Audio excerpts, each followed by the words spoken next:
क्या आप जानते हैं कि 50% से अधिक हार्ट अटैक उन लोगों में होता है जिनका सामान्य कोलेस्ट्रॉल लेवल नॉर्मल होता है। इसका मतलब है कि जिसे रूटीन चेकअप समझकर निश्चिंत बैठे हैं वह दिल के अंदर कोरोनरी आर्टरी में पनप रहे खतरे को देख ही नहीं पा रहा। हार्ट अटैक को रोकने के लिए आपको बेसिक ब्लड टेस्ट से कहीं आगे बढ़कर सही इन्वेस्टिगेशन मैट्रिक्स को समझना होगा।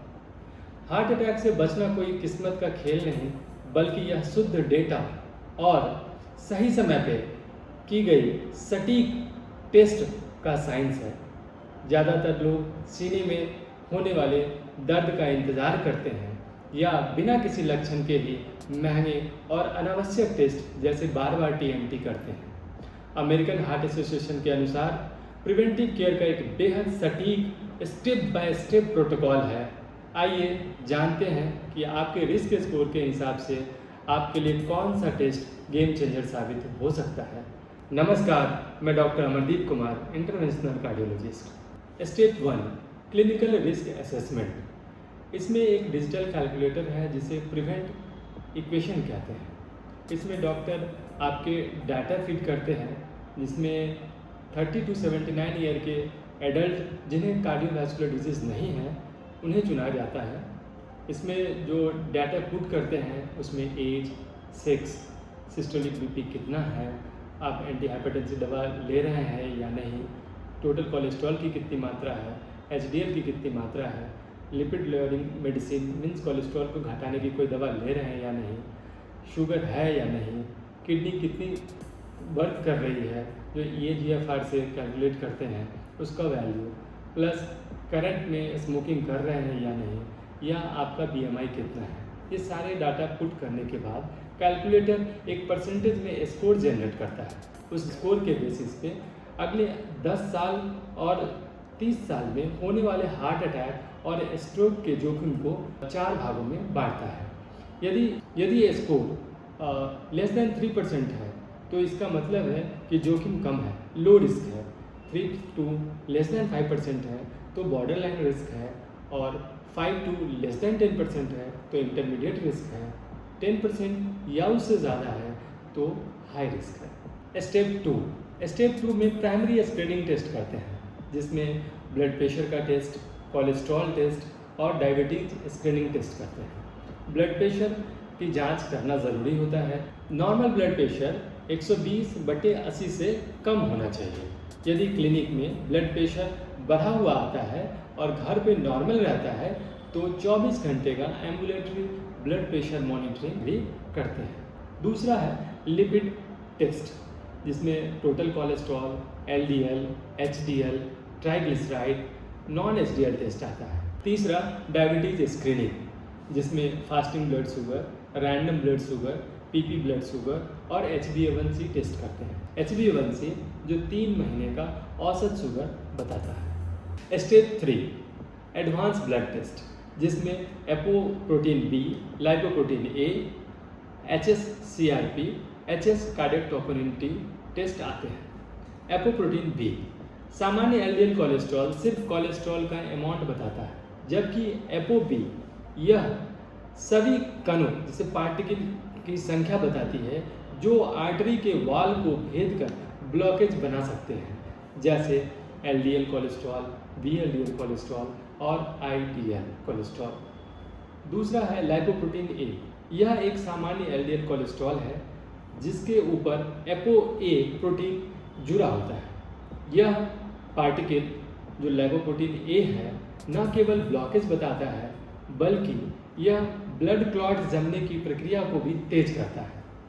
लाइपोप्रोटीन A पूरी तरह से आपके माता पिता के जीन पर डिपेंड करता है। डाइट और एक्सरसाइज से इस पर बहुत ज़्यादा फर्क नहीं पड़ता है। अमेरिकन हार्ट एसोसिएशन गाइडलाइन के अनुसार हर एडल्ट को जीवन में कम से कम एक बार लाइपोप्रोटीन A टेस्ट कराना चाहिए। इसका normal value less than 30 mg/dl है। यदि यह वैल्यू ज़्यादा होता है, स्ट्रोक और हार्ट अटैक के चांसेस ज़्यादा होते चले जाता है। यदि लाइपोप्रोटीन A का वैल्यू मोर देन 50 mg/dl है तो स्ट्रोक और हार्ट अटैक होने का चांस 1.4 टाइम्स बढ़ जाता है। और यदि यही इसका वैल्यू मोर देन 100 हो तो हार्ट अटैक और स्ट्रोक होने का चांस 2 गुना बढ़ जाता है। HSCRP high sensitive C reactive protein, यह बॉडी में और ब्लड वेसल में इन्फ्लेमेशन को बताता है।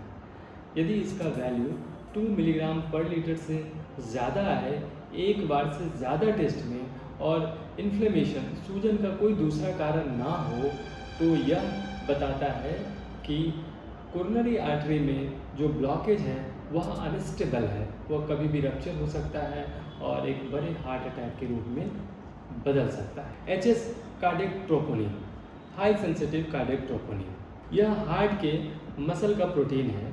जब हार्ट अटैक होता है तो यह भारी मात्रा में ब्लड में रिलीज होता है। यदि बिना किसी सीने में दर्द के यह थोड़ी थोड़ी मात्रा में ब्लड में यदि रिलीज हो रहा है और यह नॉर्मल लेवल से थोड़ा ऊपर हमेशा रह रहा है तो यह बताता है कि हार्ट में किसी तरह का प्रेशर बराबर बना हुआ है, किसी तरह का कोई पुरानी हार्ट डैमेज जो अभी तक चल रहा है। Step 4 structural and imaging investigation, बिना किसी लक्षण और लो रिस्क वाले पेशेंट, इंटरमीडिएट रिस्क वाले पेशेंट जहां असमंजस की स्थिति है कि उसे कोलेस्ट्रॉल वाली दवा चलानी है या नहीं चलानी है, उस कंडीशन में टेस्ट करते हैं जिसका नाम है कोरोनरी आर्टरी कैल्शियम स्कैन। यह बिना कॉन्ट्रास्ट के यूज होता है। इस टेस्ट से कोरोनरी आर्टरी में कितना कैल्शियम है जो स्टेबल प्लैक है उसके बारे में पता चलता है।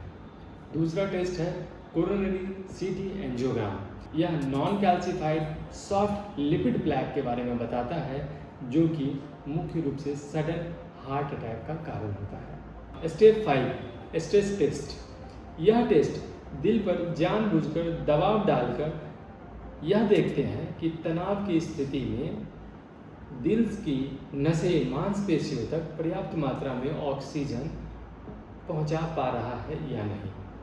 यह टेस्ट केवल उन्हीं लोगों में होता है जिन्हें कोई लक्षण है, जैसे सीने में दर्द, भारीपन होना या सांस फूलना। इस टेस्ट में treadmill test, exercise stress test और stress echo test, nuclear stress test, ये सारे टेस्ट आते हैं। बिना लक्षण वाले लोगों का रूटीन TMT टेस्ट नहीं करना चाहिए। बार बार TMT कराने से कई बार फॉल्स पॉजिटिव रिपोर्ट आ जाता है और जिससे मरीज घबरा जाता है और बिना वजह इन्वेसिव एंजियोग्राम करना पड़ता है। धन्यवाद।